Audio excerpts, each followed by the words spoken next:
They both sound perfect. Yeah. Look at you. You're beautiful.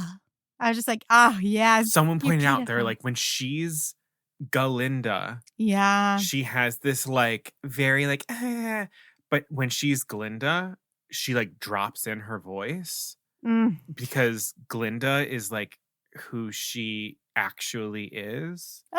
And I'm like, what a choice. Sorry. I can't believe that it has to be in 2 parts. I'm okay with that. But I don't want to wait. I don't want to wait for another wicked movie. But I will. I know I will. I'll wait for 3. Fuck, I think we just got the cold open. I don't know.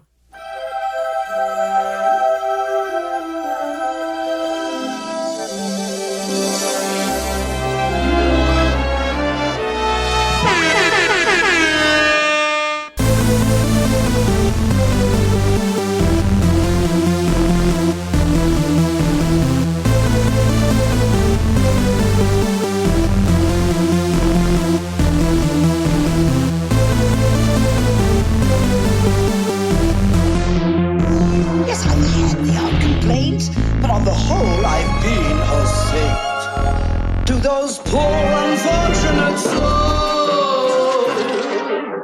Hello, and welcome to Poor Unfortunate Podcast. I'm Connor Perkins. And I'm Caroline Ameti. Welcome back to all of our returning listeners. It's great having you back here with us. And welcome to any new listeners. Thank you so much for hitting play. And please also remember to hit follow or subscribe wherever you're listening to the podcast, so all of our episodes download to your device. You don't miss out on anything. And then when you get to the end of the episode, make sure that you hit 5 stars and leave a written review wherever you're listening to the podcast so that other people can find the podcast. We're seen in search results, all that good stuff.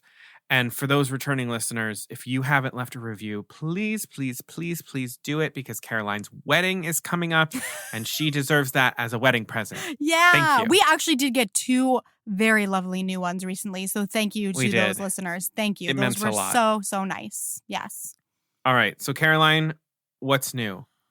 Well, Maleficent caught fire.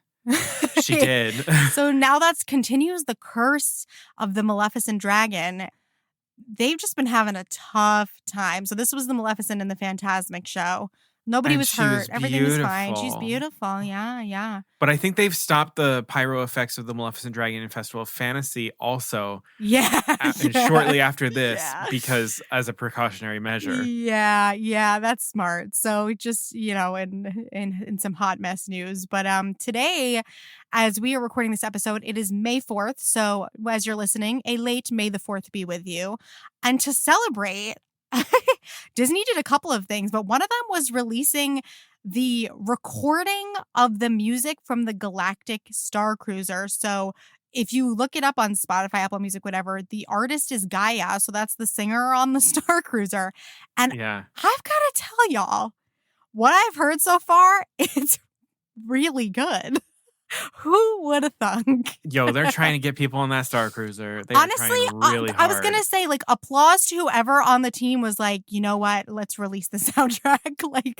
That's a smart move. Listen, I want to go. I just make it a little bit more affordable. That's what I was listening to it, and I was like, shit, I'd get into this on there. Just get me at a price point that we can work with, and I'm there. Oh, man. And you told me another piece of Star Wars. Yeah, so because I'm a geek now who is obsessed with Star Wars Jedi Fallen Order, the Cal Kestis Legacy lightsaber hilt is also available. And it is his lightsaber, and it's so freaking cool. It's a double-bladed lightsaber that has 2 hilts. Oh, it's so good. It's so good. And also Star Wars Jedi Survivor is out, the sequel to that video game, and I have it now. And I'm so excited. I love your Star Wars era that's happening. Yeah. And then while we're on Star Wars, today Carrie Fisher got her name added to the Hollywood Walk of Fame posthumously. So that was very, very nice. Oh, that's lovely.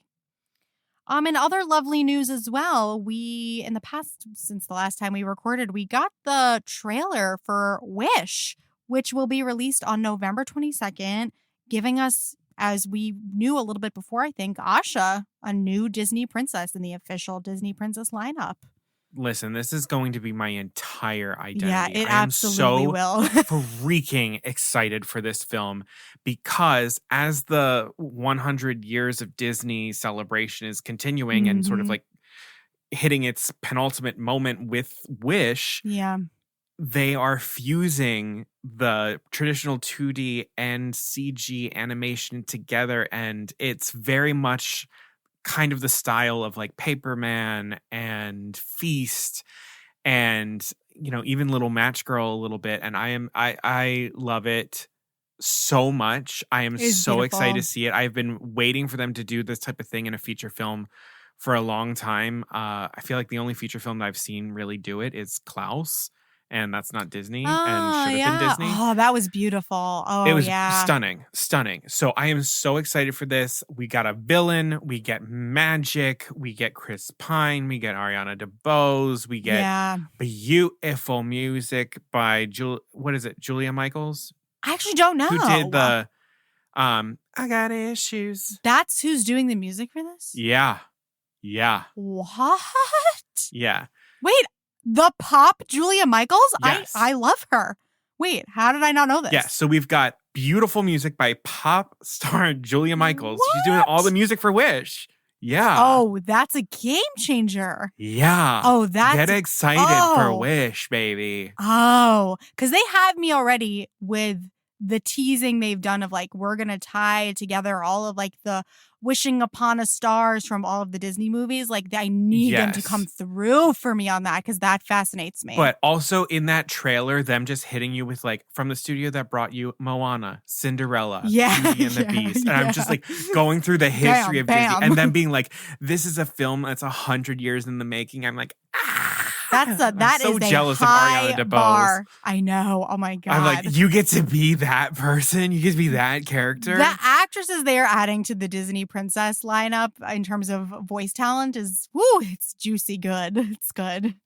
Yeah. So yeah. And then we also, speaking of beautiful voices, Halle Bailey's Part of Your World single was released.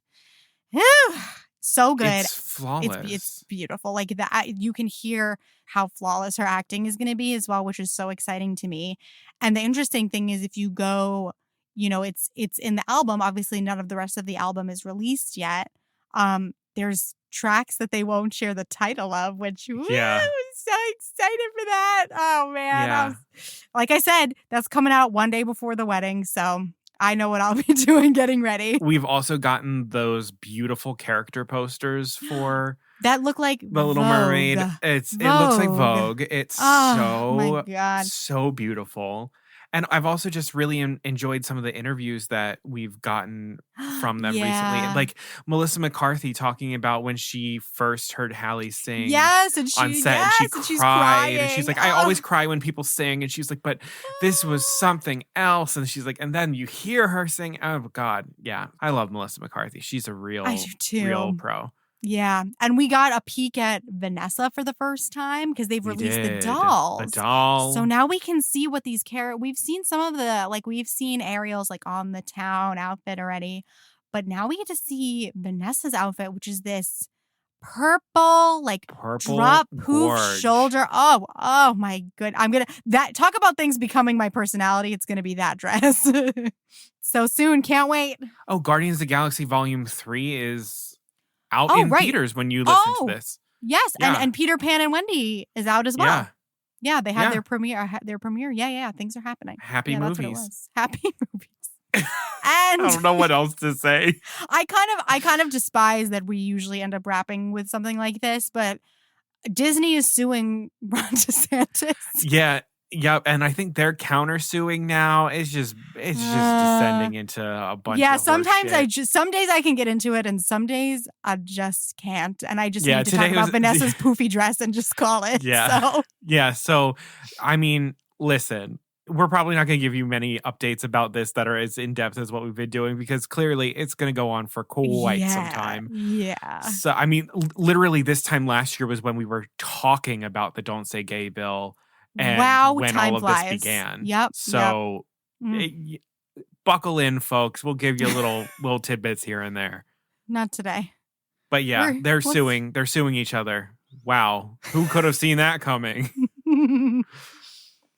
Well, I think that's good for now. Let's Yeah, talk that's about the good. Just episode. I fuck want to it. talk about, I don't know, I'm in a place today. I want to have Ah. some fun. She's in a place. I'm in a place. And speaking of places, let's go to some places. Yeah, we are in a place. Oh, nice. We are back to our tips and tricks episode, which we're always like, what new thing can we come up with for you all for this? So we went a little bit back to the drawing board of something we've sort of done before. So if you'll remember in season 2, we did 2 character curations. So we covered Yzma and Winnie the Pooh, and we gave you a bunch of things to read, to listen to, etc., around the characters. So we're bringing that format back this time, but Connor and I have each chosen a Disney locale to make curations around. So we polled everybody on Instagram and our Instagram stories for some of their favorite Disney locations, places they wish they could go to. We heard some really fantastic answers. We will have to circle back and hit some of them up. Yeah. But we had a wealth of suggestions to choose from. We did get this suggestion for the land that Connor is going to cover. So Connor, take it away with your curation. Yeah, so we did get this suggestion, but I was already very Yes. much leaning towards doing Yes. it because it's long overdue. Because Yes. what is the location that I talk about all the time as loving and really have never dove into? It's Kumandra from Raya and the Heck Last Dragon. yes. So I have this entire curation all done for you for Kumandra. I do want to just cite out some sources for some of the background information and places where I got stuff. So we got Walt Disney Animation Studios, placesoffancy.com, which is actually a blog dedicated to real world inspirations in films. Ooh. The Atlantic, I'm going to butcher this, binging with Babish, one of them.com, a bunch of different places. So thank you all for your help as I did my research. I'm going to give you some background information because that is what we do here. We are not going to go in Absolutely. like uneducated fools into a curation. So I'm going to give you the rundown of Kumandra. So Kumandra is the mythical land from the animated film Raya and the Last Dragon. The kingdom is made up of 5 clans that are geographically situated around the large dragon-shaped body of water at the center called the Dragon River. In this land, humans and dragons lived in harmony with one another. Dragons brought magic, rain, water, and peace to the land until a dark force known as the Droon came.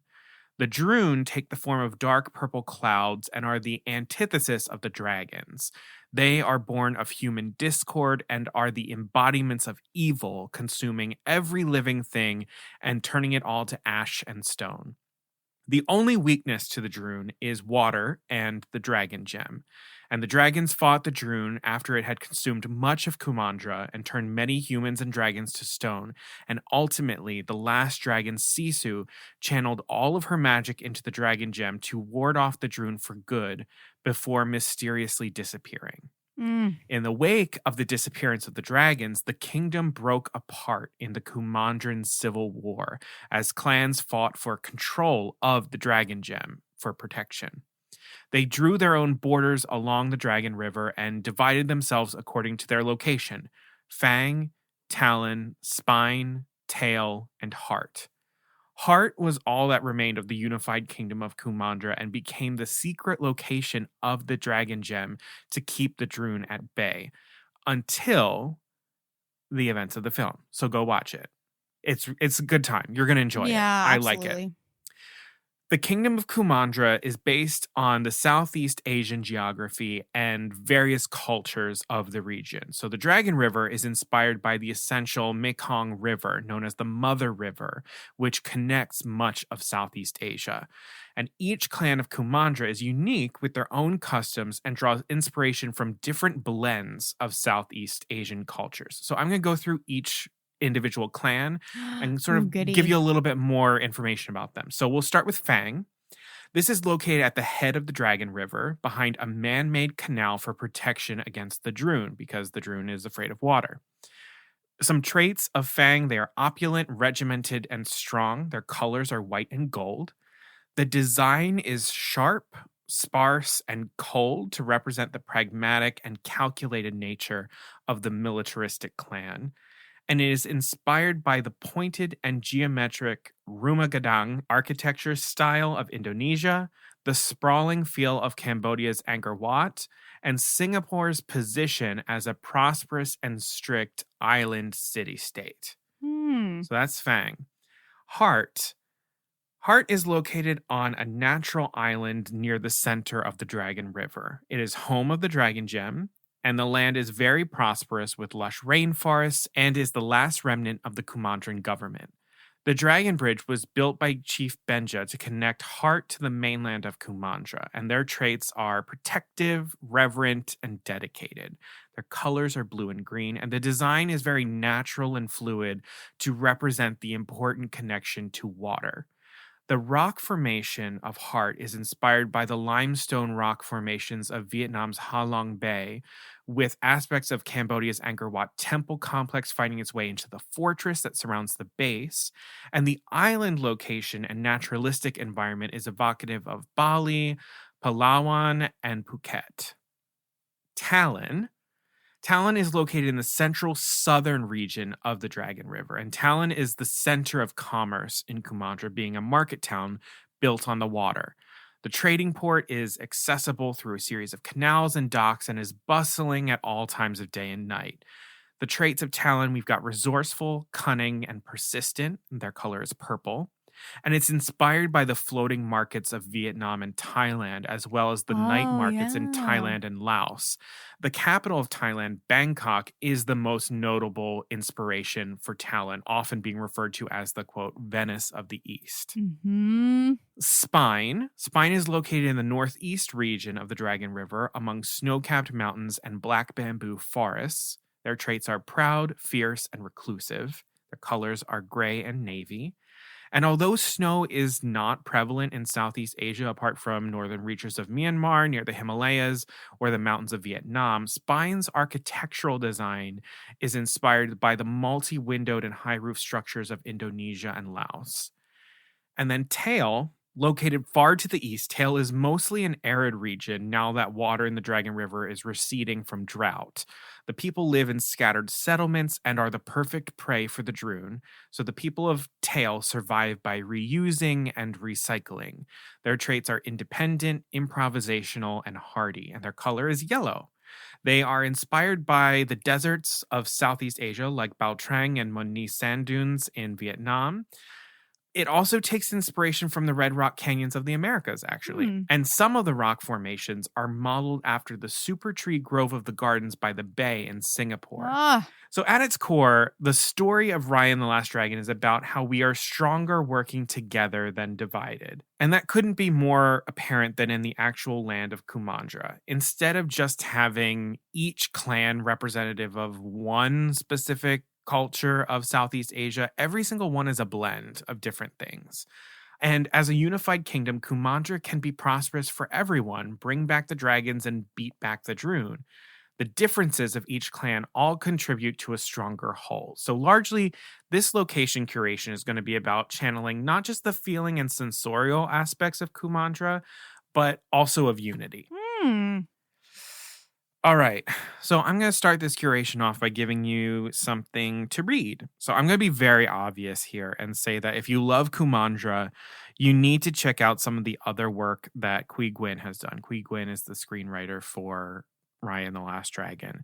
And I would add to this curation his play, She Kills Monsters, which shares a lot of the themes of unity, understanding, forgiveness, etc. that we see in Raya and the Last Dragon. The play was originally produced at the Flea Theater in New York City in 2011 and has gone on to be one of the most produced plays in the United States. So here's the synopsis. Agnes Evans is a completely average woman who strives to be nothing but average until the day she wishes her life was a little less boring. Her wish unfortunately comes true when her family, including her younger sister Tilly, die in a car crash. Agnes was never close to Tilly due to the fact that they were interested in completely different things. Agnes loved mainstream pop culture, while Tilly had a passion for everything classified as nerdy or geeky with a special love for Dungeons and Dragons. As Agnes is cleaning and packing Tilly's room in order to move everything to her place, she finds a module Tilly had written for D&D. In order to get closer to the sister she never really knew, Agnes embarks on her own adventure with the help of Dungeon Master Chuck to play the game as Tilly designed. As she delves deeper into her quest, the fantasy world and reality begin to collide and mix as Agnes searches to connect with Tilly and realizes how much of her sister she never knew. It's a really, really cool play, especially if you get the opportunity to see it done. Yeah, I really want to so see I know it done. Yeah. I know I have you reading this play, and you should read the play, but also plays are meant to be seen and heard as well. Mhm. So also, if you can get the chance to see this play, do it, because the characters double as their characters inside the D&D characters. So it like flips back and forth between the real world and the fantasy world, and people It's dress one up as of the fairies most and everything. produced It's plays really by cool. high schools now, right? Like every high school is doing it. Interesting. Yes. I love and that. during the pandemic, Qui Gwyn reworked the play so that there's a version called She Kills Monsters Virtual Realms that can be done for Zoom theater. Oh my God. Yeah. So I would say read She Kills Monsters. Delightful. So I'm going to move on to something to eat/drink. It feels to me, again, that the pretty obvious choice here of something to eat inspired by Kumandra would be Kumandra soup. So this is the soup that we see Boone serve in the film, and it's largely a take on Thai tom yum soup. Interestingly, tom is a Thai word that refers to the boiling process, and yum means mix. So it's really a dish that's all about bringing different things and mixing them together. Ah. So binging with Babish, they have a recipe for Kumandra soup, which is a broth-based soup that is made with lemongrass, shrimp, fish sauce, chili peppers, lime, and other herbs and spices. It can be served as is or over rice, and is a traditional and popular Thai hot and sour soup. So I have a recipe link that I'll put somewhere that you all can access it if you want to do that. But if soup is less your speed, my other option that I would give you would be to really like throw together like a potluck brunch or a dinner party. I highly recommend a board party where everyone brings a board of their favorite foods and you can sample recipes and foods that are loved by the most important people of your life. Because that feels very Kumandra about bringing a bunch of separate things that maybe don't seem like they go together, but mean a lot to those different people, and put them all together and get a taste of everything. I love that. And now I'm going to give you something to watch, and just buckle in, folks. So I was going over in my head a bunch of different things that I could have you watch. I was like, oh, should we watch Kubo and the Two Strings? Should we watch Princess Mononoke? Should we watch How to Train Your Dragon 2 so that we can get our like dragon fix and also like conservation-y sort of thing going? Yeah. And then I was like, while those all feel like, if you like Raya and the Last Dragon, you might like those, it doesn't really feel very much resembling Kumandra and the actual location of Kumandra. And then it hit me, and I felt like an idiot. You're going to watch The Dark Crystal Age of Resistance on Netflix. Oh my God. So this is probably going to be my only chance to talk about The Dark Crystal on this podcast. So I am taking it. Take it. This film is what made me want to make movies. It's Jim Henson's fantasy epic opus that premiered in 1982, and every character is a puppet. The Netflix show The Dark Crystal Age of Resistance premiered on the streaming service on August 30th, 2019. The series won the Emmy for Outstanding Children's Program, even though the show was dark as hell and like not children's program. Oh my God, they put themselves in that category because puppets, right? And they won. And then it was canceled by Netflix the day after it won an Emmy because Netflix is stupid. And this is why there's a writer's strike going on, and we support our writers. It received consistent praise from both fans and critics alike, and the show is like literally everything Jim was trying to do in 1982 before the technology was there. And this is like this is how you know something is working, when fans, like longtime hardcore fans and critics both love a thing, it is objectively good. Like it is objectively good. And this is like, people who are obsessed with Jim Henson, like, they are very protective of the Dark Crystal. People who have gone on to become professional puppeteers, all of them come back to the Dark Crystal because it was doing something in 1982 that no one else was doing. So, okay, Dark Crystal Age of Resistance. I watched this show in one sitting the day it came out, and then as soon as I finished, I immediately watched the entire show again. Oh my God. It's a story about the magical world of Thra and the magical creatures that live there. The main race of beings, the Gelfling, have lived divided among 7 disparate clans for years, Oh my while the God. mysterious Skeksis assumed power, controlling the Crystal of Truth and caring for all of Thra. Wait. But as the, I know, sound familiar? Wait. But as the Skeksis begin to use the crystal to steal life from the world of Thra to become immortal, and a blight spreads through the land, the Gelfling must reckon with the fact that everything they know is a lie, and the only path to save their world is to unite. Like Kumandra, Thra is a vast, diverse, and rich environment that you can get lost in. The 7 Gelfling clans inhabit different gorgeous locales in the world, from the Vapra, who live in the mountains, to the Groton clan that live deep underground, to the seafaring Sifa. It's an actual crime that this show is not continuing, because it was amazing and is a world much like Kumandra that is worthy to come back to time and time again. And it features the most insanely talented puppeteers and artists, and one of the best voice casts ever assembled that includes Sigourney Weaver, Natalie Emmanuel, Taron Egerton, Anya Taylor-Joy, Mark Strong, Helena Bonham Carter, Lena Headey, Alicia Vikander, Jason Isaacs, Mark Hamill, Harvey Fierstein, Aquafina, Keegan-Michael Key, Gugu Mbatha Raw, Simon Pegg, Andy Samberg, Bill Hader, Olafur Olafsson, Natalie Dormer, Toby Jones, Theo James, Eddie Izzard, Benedict Wong, to name a few. Go watch the show, people. And we get the Aquafina connection, which is fun too. And we get an I had Aquafina no idea. connection. I really didn't know. Wow. Yeah. Wow. Dark Crystal Age of Resistance, folks. I do need to watch that. Okay. Go watch the show. It means the world to me. Watch that. It's everything. I will always hold hope that someone else will. It's an insanely expensive show to make, but it's worth it. I mean, you forget that you're watching puppets. Do you think I need to have watched the original to watch this? No, you don't need to, because this is Age of Resistance, actually a prequel to the original.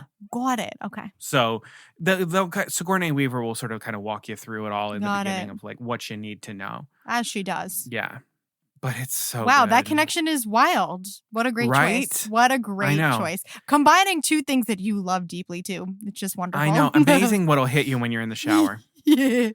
Next up, I have something for you to listen to. So this is probably the part of the curation that I am most pleased with. As expected, I've created a playlist for Kumandra that consists of 10 songs. What makes this one special is that I have selected 2 songs for each clan of Kumandra and assigned them all a different musical genre. Oh, how fun. I've ordered it in such a way that it should flow pretty nicely through the styles, but just be aware that they aren't in the traditional order of the clans, going from like Fang all the way to Tail. We're going to start with Talon, which I have assigned electronic dance. Oh, absolutely. I wanted the music for Talon to have a lot of energy behind it, matching the bustling quality of the market town. Sprinkle in the way Talon lights up at night and its resourceful and cunning nature, and we get electronic dance music. Something that feels like it could accompany Raya and Boone as they search for the piece of the dragon gem through the busy and intoxicating streets and canals of Talon. So I chose 2 songs here. The first is Hypnotized by Purple Disco Machine and Sophia and the Giants.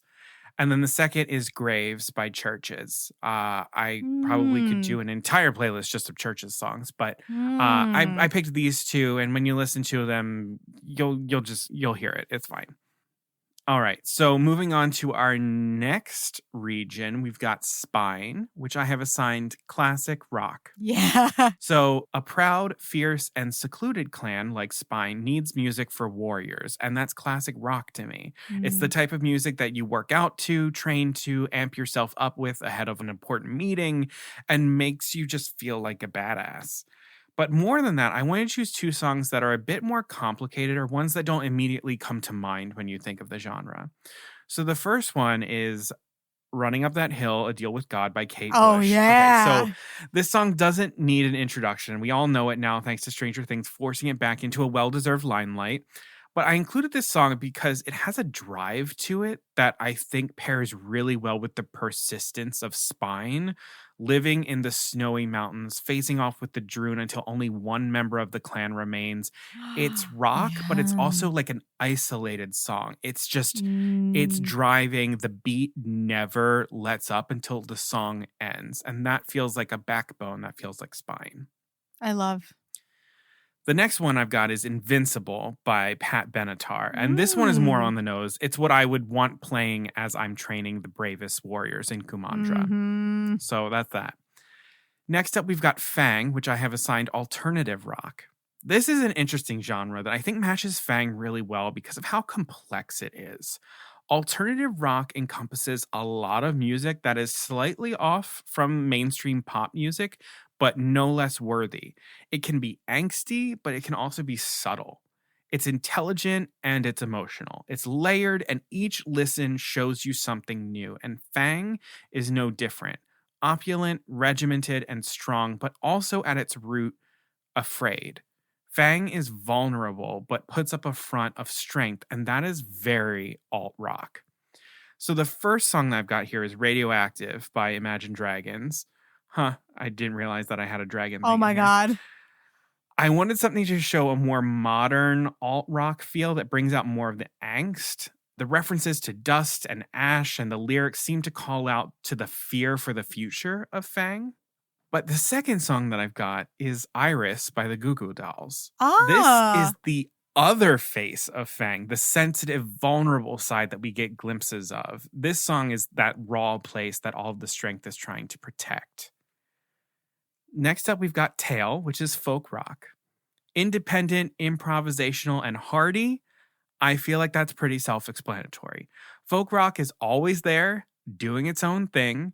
It feels sturdy and reliant, sitting in a place between country, jazz, and rock that nothing else can quite touch. Mm. And Tail is out there on their own, doing their own thing.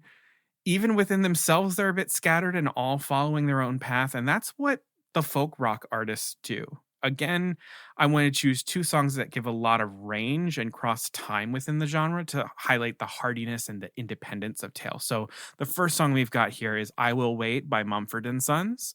And then Ah. the second, I've got The Times They Are A-Changin' by Bob Dylan. Ooh. And now we go into Heart, which is New Age. New Age music is very transcendental. It mixes many different aspects of many different genres, and then is also something very much its own. It's timeless. And with Heart as the center of Kumandra and the clan that holds onto the dream of a reunified kingdom again, it seems fitting to bring a lot of musical influences together in a single unique genre. So the songs that I've chosen to close out this playlist are songs that thematically and musically reference future, hope, and unity. So the first is Book of Days by Enya. Listen, I fucking you love your Enya. unapologetically love Enya. And maybe I'll do another playlist of just Enya songs for Disney characters or something. Who knows? But ethereal, timeless, transcendental, hope for the future. That voice is Enya. You do love your Enya. Oh God, I love Enya. I love Enya.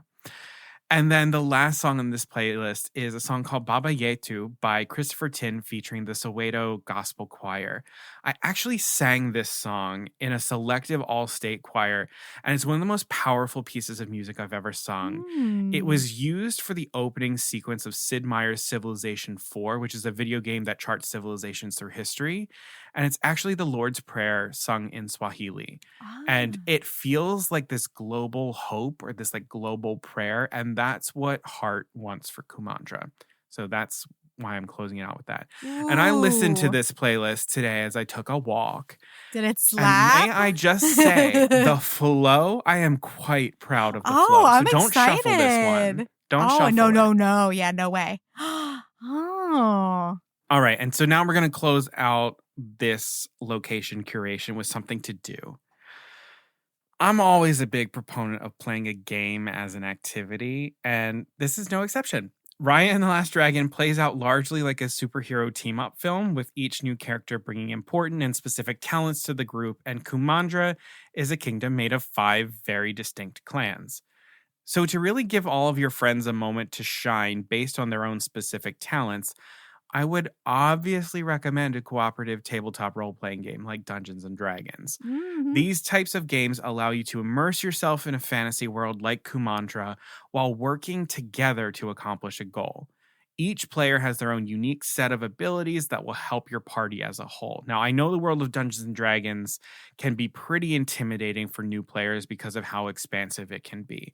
So, if you're looking for a game that is cooperative and incorporates elements of a tabletop role playing game, but with more of the structure of a board game, there are a few games that you can buy that I played myself that I would recommend. So the first would be Funko Games' The Goonies Never Say Die. This is straight up Ah, Dungeons and Dragons for beginners, and it's all themed around the Goonies. It's honestly one of the most fun games I've ever played, and as someone who had never played D&D, it was exactly the stepping stone that I needed. So highly recommend that. Funko games are just always good too. Funko makes They really are. fantastic games. Yeah. They really are. Next, I have Ravensburger's Disney's Gargoyles Awakening. This is a Yes. super cool cooperative TTRPG that centers around the characters and stories from the Disney animated TV series Gargoyles. So this game board features 3D buildings that like you construct and put in. So it's like it's got all kinds. It's awesome, and your gargoyle tokens, they will climb and glide from the buildings as they attempt to complete various missions and protect the city. It's dope AF. It's a lot of fun. Do you have But it? again, I do. Oh God! Thank God you told me. I saw it in Barnes and Noble and I was going to buy it for you. Oh, no, I got it last year for Christmas. Oh my It was on my God! list. It's so much fun. And then the third example that I have on here also is Ravensburger's The Princess Bride Adventure Book game. Again, I have What? this I want one. to play that. This is a really cool cooperative game where the board and missions change as you progress through the game and move from one chapter of The Princess Bride to the next. So literally, Ah! you'll have a chapter that'll be like Buttercup's farm and everything like that. And you have things that you have to do together as your team. And then once you accomplish them, you turn the page and the board changes. And now you have new What? missions that you have to do as you go through the full story of The Princess Bride. It's very fun. I It's want very to play cool. that. But yeah, these are just some ideas. All in all, you're going to want a cooperative role-playing game for Kumandra, something that really immerses you, because that is what is front and center for Raya and the Last Dragon is Kumandra, is this location. So that's what you want to do, but also teamwork, because that's what this is about. Oh, I love that. There was so much variety within that curation. I love it. So that's it. That's the curation Ah! for Kumandra. I hope that you take my advice and do a couple of those things, and if nothing else, you watch Dark Crystal: Age of Resistance. If I can do nothing else, it was about time that you talked about Dark Crystal and Kumandra. listen. It's great. I'm so happy that I got to do both in one episode. What a combo! I know. What privilege! So excited. All right, now it's your turn. Give us a location curation. I will. So my location, this is fun because we're covering two films that we really haven't talked about on the podcast yet. So this is really fun. My location is The Great Before from Soul. So The Great Before is a cosmic plane from Disney Pixar's 2020 film, Soul. The opposite of the Great Beyond, this realm is where new souls gain personalities and interests before earning their passes to enter a newborn's body on Earth. Our hero, Joe Gardner, finds himself in the Great Before when he makes his great escape from the escalator in the sky leading to the Great Beyond, otherwise known as the Afterlife. The Great Before, also called the U Seminar, is run by abstract counselors, all named Jerry, and they are basically, if you ask the animators and the creative team, they're the universe dumbing itself down into a form for humans to be able to comprehend it. So these counselors assign traits to the new souls via personality pavilions. There's the excitable pavilion, the aloof pavilion, etc., etc.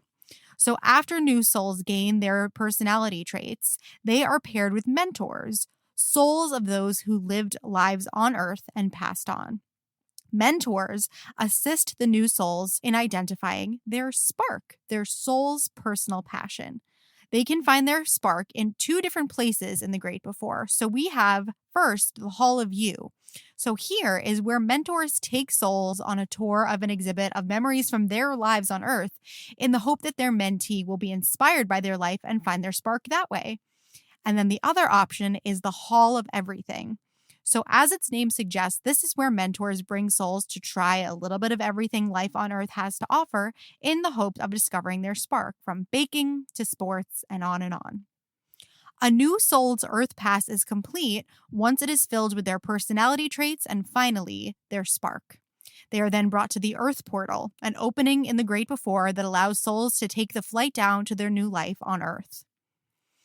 The Great Before is also home to a place souls can return to in moments during their life on Earth, the Zone.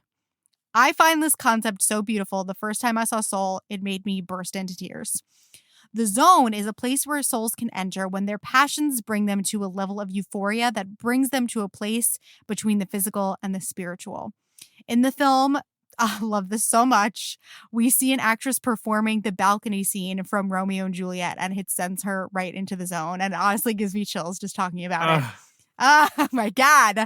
I love watching Joe play when he enters the zone. Yes. The zone is, the Great Before is beautiful, but I find the zone specifically so beautiful. So the zone is a reference to the positive psychology term flow state, which includes intense and focused concentration on the present moment, merging of action and awareness, a loss of reflective self-consciousness, a sense of personal control or agency over the activity, the alteration of one's subjective experience of time, and the experience of the activity as intrinsically rewarding. So the flow state results in this feeling of just the fact that success is a huge potential and a feeling that you're so engrossed in the experience that other needs become negligible. The zone, however, does have a dark side. When the euphoric joy that brings souls to the zone becomes an obsession, souls become lost in that valley, wandering until they can once again become connected with their earthly bodies and life. One soul, Moonwind, and his companions travel the zone looking for lost souls and help return them to their earthly bodies through chanting, meditation, music, and more. As described by 22, who is the soul that Joe meets, the new soul that Joe meets in the Great Before, the Great Before is fundamentally immaterial, and so its appearance is a metaphysical, hypothetical, influenced by perception. So, how did the animators go about creating the visual landscape of the Great Before and the appearance of its inhabitants? So also, pause, I didn't cite my sources with all this great stuff so far. So this and everything before is from Disney Wiki, LA Times, and sci-fi.com. So production designer Steve Pilcher created the Great Before to be in what he called a constant state of pre-dawn light in order to contrast with the blinding sunlight of the entrance to the great beyond, the afterlife. The realm is colored in pastels to give everything a soft feeling with muted forms and translucency to give everything the inviting feeling of a baby just waking up in its crib in the morning. The colors of the souls and the realm overall live in a neutral place, with gender-associated colors like pink and blue blending into the purples of the fields, and the new souls animated like light going through a prism, from warm to cool colors to avoid any colors we might associate with skin colors like white. Director Pete Docter and the animation team first planned to base the architecture of the Great Before around Greek structures, partially because of depictions of Elysian Fields featuring Greek architecture, Elysian Fields being a reference to heaven, where we go in the afterlife, and Greece being the birthplace of philosophy.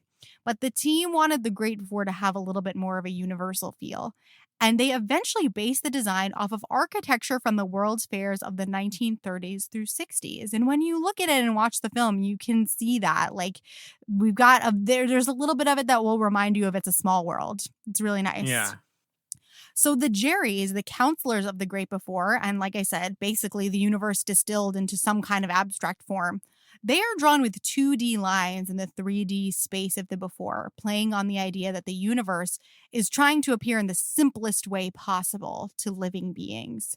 The team actually arrived at this design via an art department model of the counselors using wire sculptures, and they looked at it and said, wait, actually, they work exactly this way. Very cool.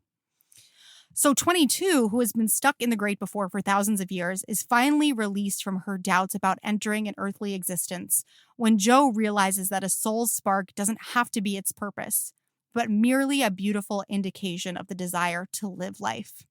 Enjoying life just as you are is enough. So my Great Before curation seeks to channel this enoughness while also reflecting the new soul's search for a spark and the ways that we can reconnect with our own lost souls. Oh, God. Woof. Don't make me cry. So something to watch. This might seem like a little bit of an interesting choice, but bear with me. I think if you are very into the themes and ideas of the Great Before, you should watch the movie Tick, Tick, Boom on Netflix. So this 2021 film, based on the stage musical of the same name by Jonathan Larson, is his autobiographical depiction of his journey of writing a new musical and just trying to break into the world of musical theater writing. This movie will shatter your soul into a million pieces and then put it back together again. And it touches on basically every aspect of the Great Before. So Jonathan, played brilliantly by Andrew Garfield, who should have won the Oscar for this performance. His spark is clearly writing musicals, nearing the point of lost soul obsession that causes him to forsake many of his personal relationships. He catches himself in this at the climax of the film, singing the song Why, questioning if he has gotten lost on the path of his purpose, singing, I made a vow, I wonder now, am I cut out to spend my time this way? And I ugly cry every time I hear this song. I still haven't watched it. You have to prepare. You have to be ready to let that happen to you. I have been in a not so great artistic space for a while, and so it might help. It might help. Well, now that things are a lot different than they were last year, yeah, it might be a better time to revisit. Yes. But why is the climax of like what all of every artist has thought? It's also just like it ties so beautifully into like the lesson of soul overall as well. But I cry the same kind of cathartic tears that I cry watching Soul. And the two films just swirl around the same questions about the meaning of life in very different but equally beautiful ways. And I seriously cannot recommend it more. And just to balance that out, if you like can't be watching a movie right now, can't have your soul broken into a million pieces, I have another suggestion for you. So Taryn Delaney Smith is Miss New York, but is also an absolute sensation on Instagram, TikTok, and YouTube. She has created, I'm sure you might have run across it in your algorithm at some point already, an absolutely brilliant TikTok and really Instagram real character, Denise, who is the receptionist of heaven. And she does these little 1-minute reels. If you enjoy the fun that Soul has, especially with like the cameos of famous figures from history, you will absolutely love Taryn's Heaven series. She plays this like quintessentially New York Denise perfectly in the most hilarious situations involving souls, demons, subscriptions to Heaven's Angel Premium Plus service. Like it's comedy gold. But then I also found out yesterday, this is just too much. Just to break you a little, Taryn has started creating personal dedication videos in which she performs as Denise, welcoming the deceased loved ones of folks in the comments. So get the tissues ready. So it's like someone was like, hey, can you make one for my friend? She was very young. She passed at 20. Like she probably would have been afraid. And I watched this one and I burst into tears. It's just like this woman is an absolute national treasure. And this is also just like to get a little bit meta with it too. I think this is also a wonderful example of her using her spark to bring laughter and comfort to people who desperately need it. It's just really beautiful. So you've got two options there. Woof.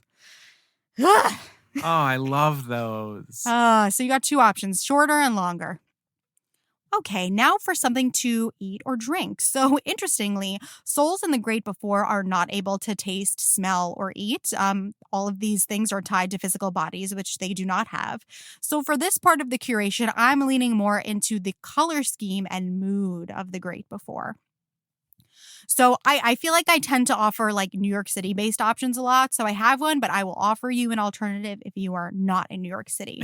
So my New York City and actually LA suggestion, so this place has locations in both cities, is Cha Cha Matcha. The name kind of speaks for itself. They focus on matcha beverages. On the website, they describe matcha, like as compared to coffee, as offering a calm, clear, and centered energy, guaranteed to elevate your day. This vibe to me is so very Moonwind, and the kind of centered connection he helps the lost souls of the before find to bring themselves back to their physical bodies. But beyond that, this spot offers little drinkies in an array of colors that totally evoke the palette of the great before. My current favorite and like my true obsession right now, luckily I do not live near a Cha Cha Matcha because I have a problem. It's the purple drink.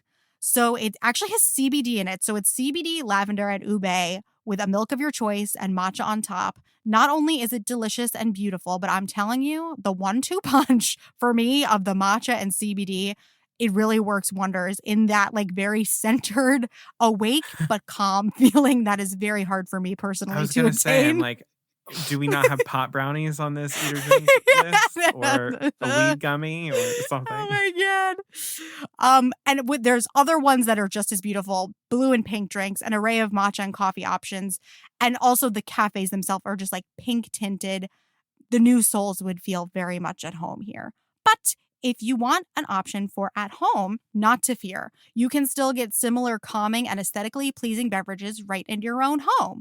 So one option is Recess. So Recess is a brand of sparkling water infused with hemp and adaptogens, which is something like ginseng, to help you unwind, packaged in super aesthetic pastel cans. There's also a line of Recess Mood sparkling waters enhanced with magnesium to help you balance your mind. These things, I will say, work for me. Obviously, I am not a doctor. I am not a healthcare professional. Please, make the best decisions for you. For me, this is basically the canned equivalent of Moonwind's chanting circle in the Great Before with a color palette to match. The coconut lime and blueberry chai flavors fully evoke the rolling hills of the before with their beautiful, aesthetically pleasing cans. So you can visit takearecess.com if you want to order. And if you don't want anything to enhance your mood or change it in any way, and you just want the vibes, I've got another suggestion for you. So you can get Tea Drops Ube Tea. Tea Drops is awesome. I discovered them during the pandemic when I was just the only thing to do was online shop and order myself little presents. So this was one of the things I ordered. So Tea Drops is totally a tea lover's dream. Their online store sells loose leaf teas that are pressed into single serving drops that you simply plop right into your boiling water. So the cool thing about this is it reduces tea bag waste as well as avoiding microplastics and bleach that can leach out of traditional tea bags. So hooray health and staying on the earthly plane a little bit longer.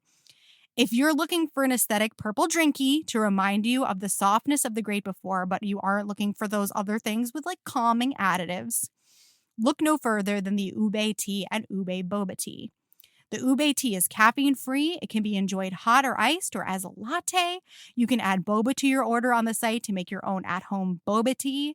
And the drinks are beautiful. The creamy, purpley hues of the drink evoke the softness of the Great Before. And all of the drink options I've described here very much lean into the importance of enjoying the small moments the way that Soul and the Great Before encourage us to. So there you go. Wow, you really did go with pot brownies. Yeah, the Caroline equivalent of my equivalent, which is it's got to be pretty. Give us something to read. Okay, I will. So I'm going to suggest something that I feel I don't know, maybe coming from a creative background, I assume everybody's heard of this, but I am going to suggest The Artist's Way by Julia Cameron. There it is. Yeah, come on. So although used as a tool by creatives for over 30 years, this book is useful for literally anyone looking to just reconnect with themselves. Through prompts and writing exercises, Cameron guides readers through several weeks of what she calls artistic creative recovery. The foundational element of this journey is the morning pages, which are 3 pages of longhand, stream of consciousness writing to be done first thing every morning to clear your mind and clear your creative channels. Cameron has readers take themselves on artist dates, answer self-reflective questions, and more in order to gain confidence in their inner creative abilities. And y'all, let me just tell you, this book is no joke. I have actually yet to fully finish it. Julia warns you of this in the intro, alluding to the fact that you might start avoiding the work because of what it begins to uncover within you. And honestly, guilty is charged. This book will definitely help you reconnect with the spark that maybe your soul found in the great before, helping you get yourself back on the path of following your creative dreams, while simultaneously confirming that everything you already have within you is enough. That taking in the world around you already makes you an artist. I can't think of a better way to rediscover who you might have been in the great before your earthly experiences covered your spark in doubt. So I'll report back if I start again and get through it. It's one of my goals. Again, if that feels a little bit creative leaning for you and what interests you about the great before is more of the concept of pre-existence that can really be found in some way in all of the world's major religions, I've got 2 books that would interest you. There's one that's called Courageous Souls, Do We Plan Our Life Challenges Before Birth by Robert Schwartz. And it explores the idea that we are all eternal souls who choose each lifetime's earthly challenges for the purpose of spiritual growth before we're born. So while I haven't read this specific book, I read a similar book by a medium whose name and book title I could not remember, but it explores the same idea, and it has truly lived rent-free in my head ever since. So the pre-existence in these books takes a more realistic, if that's possible, look at what a before might look like for us. I have to do some thinking on the subject of if I believe that this is what we do, but I find the concept of determining our soul's growth and development beautiful and very comforting, which is very much how the great before feels. Another option is a book I have read, and it's called Many Lives, Many Masters by psychotherapist Dr. Brian Weiss. It chronicles his journey with a young patient who began to access memories from her past lives during their hypnotherapy sessions. It is a fascinating exploration of the possibility of our souls being eternal. A little bit different from the way the great before functions, but a very fascinating alternative. So if you want to dive more into the concept of souls, I recommend those 2 books. I love that. Now give us something to do. All right. So for my things to do, once again, we've got a New York option and we've got an at-home option. But, I think this first New York option, you can probably do it in a town or city near you as well. So one thing you can do is get your aura read in a reading or a workshop. So your aura is the unseen spiritual energy field around you, and the colors of your aura are said to give insight into your spiritual well-being. Many aura readers also have psychic gifts, some have Reiki training, so attending an aura reading can help heal anything that may be disconnecting you from life, like the lost souls of the great before. If you find yourself in New York City, the Namaste Bookshop near Washington Square Park has readings available with a wide range of spiritual practitioners and healers. I actually, at one point in college, had a session with Sam Daniels, and I looked it up, and he still does readings there. And he told me a lot of things about my life, and spooky, but they were all true. If you really want to go all in on integrating your aura into your way of life, there's also a coaching service based in New York called Aura Wear. So it offers aura readings followed by an energy cleanse and then a follow-up guide on how to wear colors based on your aura that will empower you. AuraWare also offers 12-week coaching programs to help you gain clarity and inspiration around your vision for your life. These are all ways to connect to our most primal, original, most before versions of ourselves and really channel who we naturally are, letting that be enough. But if you want to do something related to the great before a little bit closer to home, to borrow from the artist's way, take your inner child on a date. Following what Julia Cameron prescribes, this date is a block of time especially set aside and committed to nurturing your creative consciousness, your inner artist, an excursion, a play date that you pre-plan and defend against all interlopers. So you got to go do this by yourself. This is a way that you can access the naive, untouched enthusiasm of the new souls of the great before, tapping into the things that spark joy. Judgment be damned. Some ideas for these dates include going to a library or bookstore and reading a bunch of children's books, flying a kite, having an ice cream tasting party for one, or literally anything at all that comes to mind when you ask yourself the simple question, what sounds fun? Just as new souls do in the Hall of Everything. Oh, give us something to listen to. Well, just like you, Connor, I made a playlist as well. We have to. Yeah.